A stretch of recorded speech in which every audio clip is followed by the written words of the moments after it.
All right, so on to the second part of the dream. Um, so again, row full of, table full of women, whatever. Um, and I just realized now, thinking about it, that it went from basically a dream that was that went from a small kitchenette with all men there and just me to a large auditorium with all women there and just me. So I just realized that little archetype symbol. I'm not sure what it means, but I'll translate it or interpret it later. So moving on from there,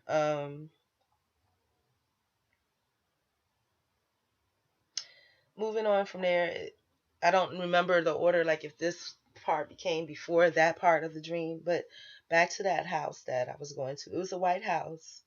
It was on a foundation that was above the ground, and there was like stairs going up to it. It was an older house, and it had like a dark trim around the windows, maybe black or something dark. And it was in the like a very wooded area, and it was cleared out where the house was. At least the back of the house looked that way. Um, and in the backyard, the jovial black guy was back there. I didn't feel like he was the owner. I felt that he lived there and had lived there a while. So when I went into the house, though, again, it looked like the place that I was staying on the inside. Um, there was a whole bunch of kids like running around, like little kids, and I was like, oh my gosh. So I went into my room,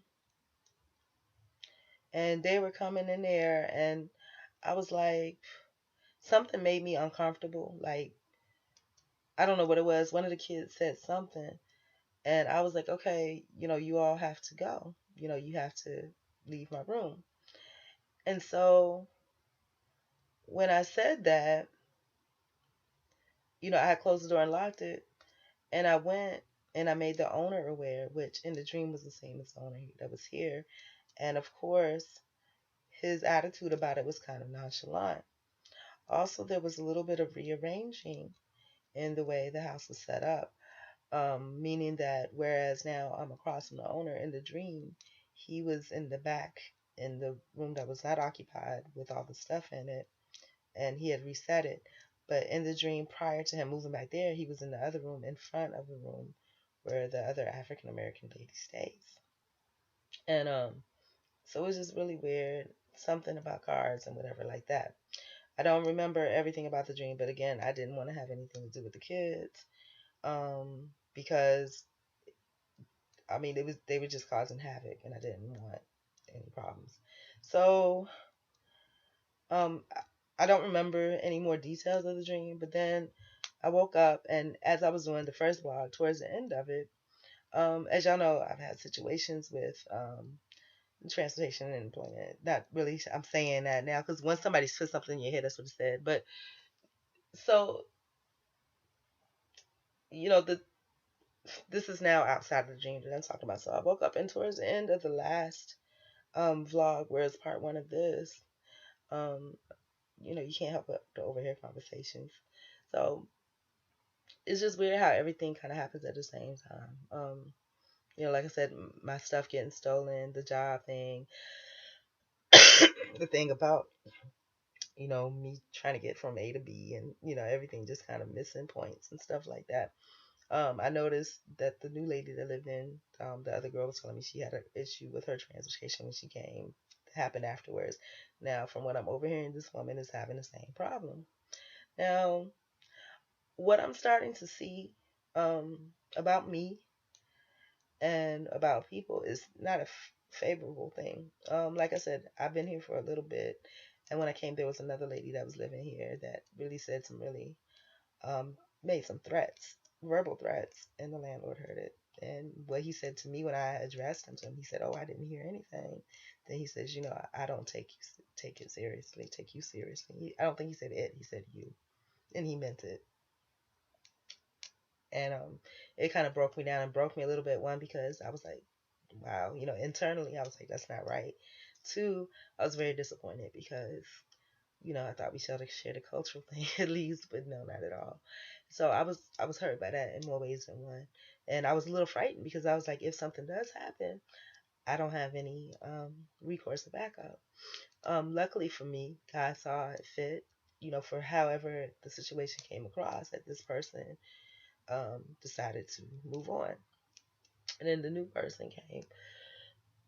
And one of the things that the old person had said was like, well, I've known him a lot longer than you have. And, because when she saw, I think she saw that I was hurt about the way that I was treated. And she did say, well, I've known him longer than you have, because I was hurt by the fact um, that this person was willing to lie vehemently against me and didn't have a problem doing it. That hurt me. And lie for someone, in something that was in nature of being threatful to me. And that hurt me a lot. And she saw that I was hurt by it. And I think she knew internally that even that wasn't right. And so what she said, which was neutral, but just an acknowledgement, was, well, I've known him a lot longer than you have. And I was like, a month. And it has nothing to do with how long you know a person. It has to do with whether they have a personal affinity for you or not. Um, I'm different. I'm not that type of person. From what I'm seeing through these different things, I'm not anybody's. I'm different. You can feel it. You can sense it. People do not like it. So, and the situation with the old girl was, again, when I first came, I did have laundry that needed to be done, and not like now, because I didn't even have that much clothes. I had like what's equivalent to one bag of clothes. And at the time I was working two jobs, so I was asking, because he had took me to Walmart. I didn't need to go to Walmart, and I think really that was his way of, I don't know what the truth was, to getting to know me in the car, because maybe he didn't like me when I first even came to look at the place, but to see if he would even be able to do it. But and I didn't need to go there, and it took me out of my way. I needed to, it would have been, I had no reason to go to Walmart, but so it's like we drove all the way there for no reason. But I did need to drop my stuff off at the laundry, which never happened. Because, and my understanding of it, again, you don't know the half the story, was that I guess I mentioned it to him, and maybe somehow because he befriended her, or whatever, he mentioned it to her. And she was just like, you don't have to take her, such and such and such. There's a place right around the corner. And at first I really doubted that. And he kept saying, and at the time I worked two jobs, and I didn't have time. He kept saying, well, her name is Jasmine. Jasmine says such and such and such. I was like, why does he keep mentioning her? I don't know her, and that has nothing to do with what he told me and what I said to him. And so I hated a little bit because I was thinking, she must have really sold out on me or said some nasty things about me for him to, just continuously do that. She really didn't like me, and whatever she's saying to him made him feel the same way.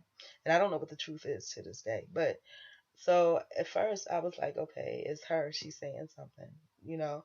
But then I started to realize over a period of time that, perhaps it wasn't her. I don't know what the situation is, so I can't speak on it. But again, now in this present situation, like I said, I've learned. But, so towards the end of the last video, I overheard the girl stating that, and she has a way about it that I don't have. Basically, that she asked, and I think she already knew that it wasn't gonna work. If she did, she think that he think that she would be able to get like 15 miles, which is a 30-minute ride. Which coincidentally, everything coincides. Is the same amount of time driving it would take from my house to that job. If if it's just so ironic to me because it's the exact same thing. If she wouldn't mind, if he thought that she could make it there, and his response was like, "Oh, that's a long way," and then he was like, "I recommend that you would stop halfway, put some coolant in, whatever." And then she was just like, "Well, it's for." I'm going to go sign the paperwork for a job, so I need to get there. And he was like, in his style, and I think because he knew I was probably listening, then what I would recommend, you know, is that you leave early to make sure you get there on time. She was like, and she had mentioned previously, I tried to go to the bus stop, but it was too far to walk. This is why, not too long ago, she sent me a text asking me how I was doing. I thought it was someone else, because again, it's only a thing of need. She needed to know how to catch the bus properly. basically what it was. And so, and it's not too far. There's alternate ways. But then he was like, well, I recommend that you go early so you can get there in time. And then she was just like, she came back later, and I could tell she didn't like that. She was like, well, you know, I'm going to say and sign the paperwork, and it's for a job, and I forget what else she was saying. Basically, she wasn't trying to do that, and so he was like, well, in that case, I will go with you, meaning that he was gonna take her, and I was like, I don't know, it's just so ironic to me. It's very ironic to me. I don't know. And then I'm thinking to myself, how is she gonna get there every day? You know, is he gonna? And I think he will probably take her every day. So it's very ironic to me. I don't understand it. Like, like for me, I'm a person that never asks for anything. And even when people offer, I'm kind of, if I can do it myself, I'm suspicious about it. But then there's people, and this one dude that I really think was affiliated somehow with the state or something when I was going through that legal thing that, pushed himself to date me, quote unquote date me or whatever. I told him I just wanted to be friends, and I told him I think we should not talk anymore because I saw that um, I was enjoying his quote unquote friendship, and he pushed it, and I think again that somehow he's affiliated with the state in that, because in the end he was like, he saw how direct I was, and he was just robotic about it, and he was like, you have to let people think it's their idea and not yours. So she's good at doing that, you know. So, and I'm not. I'm very direct. I will not ask unless it's an emergency, and I will, and then, or for some reason I think that we have a friendship, which I see friendship is not, in the cards for me, but for anybody with anybody, as y'all saw in the last situation, because what happened in that situation, which made me think it was okay to, share something personal, was that she was telling me she didn't have food. She needed food, whatever, for her kids or whatever. And so, I was like, okay, well, that kind of works out because, I don't have transportation, blah, blah, blah. And so it's just, you know, and I was like, I normally wouldn't share that, but because you shared this, I did. She was like, yeah, you should always tell people what you want. And she took it and used it completely against me. So, it's kind of ironic, but I'm determined in my life to always be as independent as possible. Important lesson that I've learned over the past week or two is that I don't have any friends. I will not have any friends. Um, I am different. I'm open. I'm honest to a fault. I do not manipulate. I'm direct. And I'm very independent. And even that independence on its own can turn people the wrong way. Because, again, some people don't like that. They want, if you're independent, there's a lack of the amount of control that someone can have. So, um, yeah, so it's just creepy to me how everything just kind of fits in, fits together. And it's all parallel.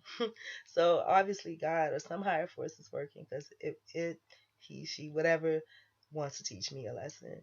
And it's something to grow on. And that just gave me a chill when I said that, honestly, like a physical chill. But it's something definitely to grow on, something to be aware of. And I'm aware of it. And I'm seeing that I have to learn. But what I'm learning is more of the negativity of the world. And it, to be honest, it does scare me a little bit because I still have a lot of that innocence in me. But then also what I learned from that experience with my account being hacked and how that guy responded was that as innocent as I think I am, there are people even more innocent. I think this dude was even more innocent because I read to you his responses. His responses is not that of someone 25 and 29 that's been around at least a little bit. This is someone that to me is completely innocent. They don't know his response. He called me lady.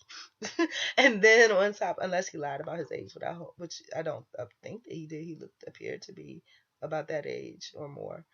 But he may have lied. Who knows? I hope not.